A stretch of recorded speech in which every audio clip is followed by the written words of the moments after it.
Good evening, everyone. God, I'm on a spree here today. If I had a 44 Magnum, would you believe me? Sorry, I couldn't resist. Anyway, that aside, there is something I want to talk about, and that is GB News.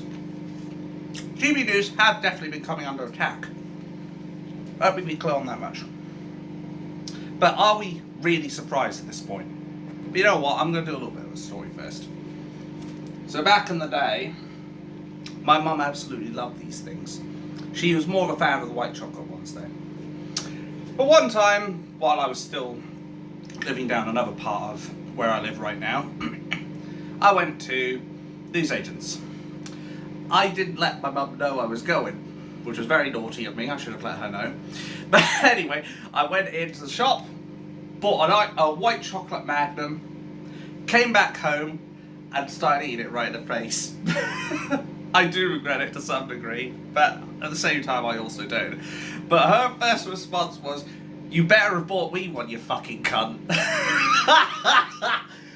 And then she basically went, "You fucking bastard." Oh man, good stuff. Anyway, enough about that. GB News. I would be lying if I said that all of them being attacked is unwarranted. Because some of it genuinely is. Sorry, is warranted, I mean. But they're basically claiming that GB News are not being impartial and unbiased. Despite the fact, more often than not, they have people from the left on their show, they have people on the right on their show. They said that the Prime Minister, wishy-washy Sunak, was given a platform to go uncontested, even though there were people absolutely grilling the living shit out of him over Rwanda, his, I'm trying to remember the other stuff now, god damn it. The immigration policy in particular, that's one major thing that he failed in, and the cost of living in particular as well as what happened in the lockdowns. Apparently, though, that's not challenging him enough. Would you like them both to be armed with swords as well, so that they could literally duel off in the days of the old? Actually, no, that's the Houses of Treachery. I mean Parliament.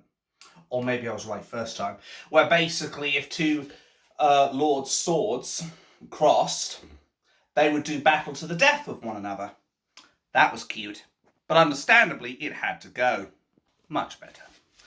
And basically, they were trying to say, oh, it's not challenging him. Bull to the shiitake mushrooms, was it not challenging him? But then there are people as well who literally hate watch GB News just so that they can take little snippets of clips, a bit like the mainstream media, I suppose, with people like Tommy Robinson.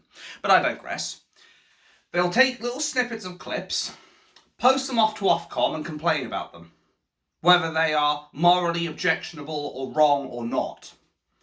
This is what they do. They basically go out of their way to do all these clips and what have you, and then they fly them off over to XCOM. I've got that on the mind now. Anyway, off to Ofcom, and basically flood them with complaints. Like, so when they get in their offices, they are literally drowned under a torrent of GB News complaints.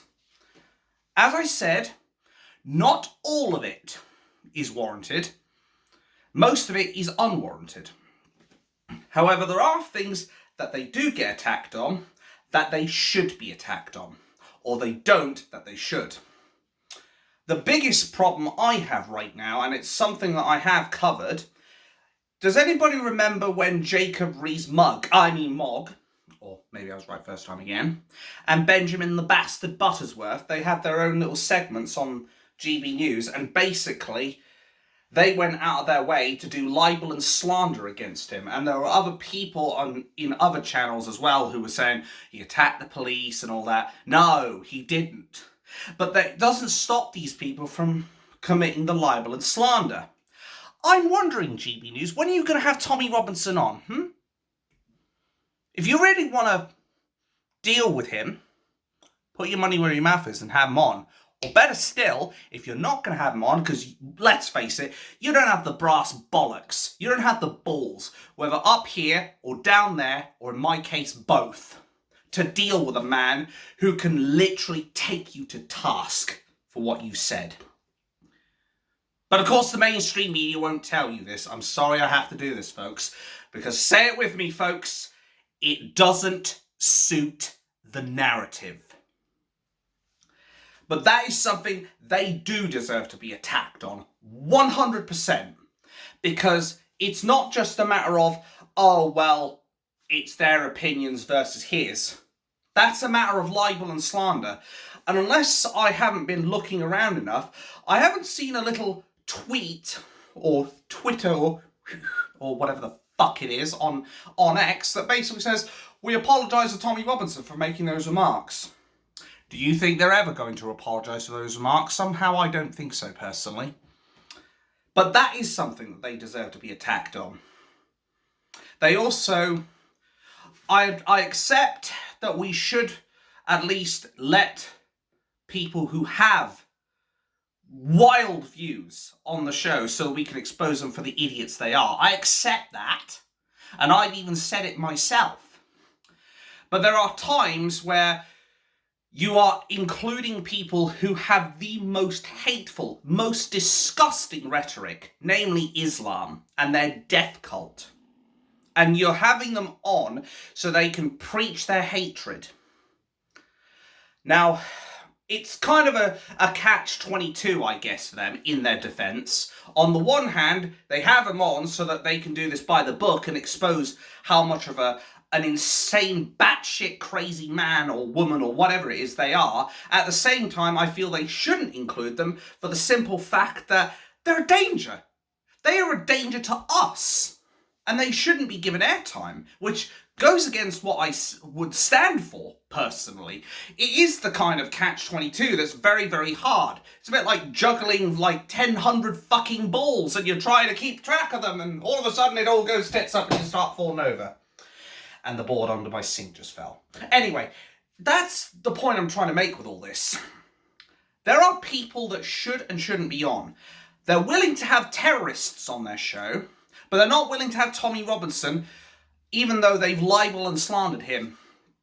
And what they're doing with Tommy is basically fascism.